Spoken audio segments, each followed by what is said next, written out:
आणि त्यांना मनापासून विचारायचं आहे की तुम्ही ह्या लढ्यात आम्हाला साथ आणि सोबत देणार की नाही. कारण हा लढा हा सर्वात मोठा लढा असणार आहे. हा काही फक्त आता धारावीचा लढा राहिलेला नाहीये. हा मुंबईचा लढा झालेला आहे, हा महाराष्ट्राचा लढा झालेला आहे. जसं त्यावेळी संयुक्त महाराष्ट्रासाठी माझे पणजोबा लढले होते, माझे आजोबा लढत होते, तसंच आज उद्धव साहेब आणि मी आणि तुम्ही सगळे आत्ताच्या मुंबईसाठी लढत आहोत, आत्ताच्या महाराष्ट्रासाठी लढत आहोत.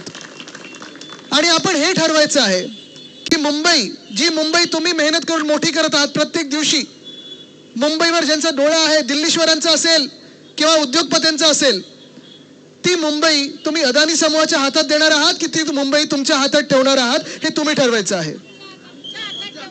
कारण तुम्हाला 2-3 गोष्टी सांगतो मी. जेव्हा हे सगळं सुरू झालं तेव्हा आता भाजपवाले काय बोलतायत की नाही, हे तर टेंडर उद्धव ठाकरेंच्याच काळात निघालं होतं. खोटं आहे. टेंडर आपण काढत होतो, पण जर टेंडर आपल्या वेळी निघालं असतं तर धारावी काय, मुंबई काय, अदानीच्या घशात आपण घालू दिली नसती. तुमचा विकास हा तुमच्यासाठीच झाला असता, पुनर्विकास हा तुमचाच झाला असता. हे टेंडर ऑक्टोबरचं आहे, 2022चं आहे. चला, हे जरी आपण बाजूला ठेवलं तरी ह्या टेंडरमध्ये आणि परवाकडे जो मास्टर प्लॅन मुख्यमंत्री महोदयांनी म्हणजे फडणवीस साहेबांनी मंजूर केलेला आहे, तुम्ही सगळे धारावीतलेच आहात ना.